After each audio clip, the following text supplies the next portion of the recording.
Fine লাম ইয়াস্তাতি ফাবিলিসানিহি, তোমার ঈমান যদি হাত দ্বারা প্রতিহত করার মতো না হয়, মার খাওয়ার ভয় করো, জালিমের জুলুমের ভয় করো, জেলখানার ভয় করো, তোমাকে অন্যায়ভাবে ফাঁসিতে ঝুলিয়ে দিবে এই ভয় করো।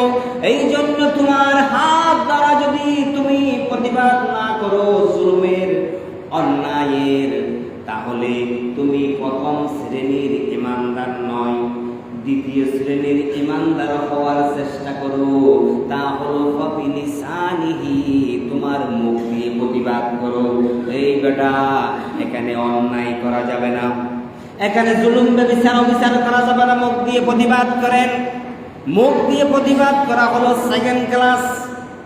মুমিনের কোয়ালিটি ফার্স্ট ক্লাস নয়, সেকেন্ড ক্লাস মুমিনের কোয়ালিটি।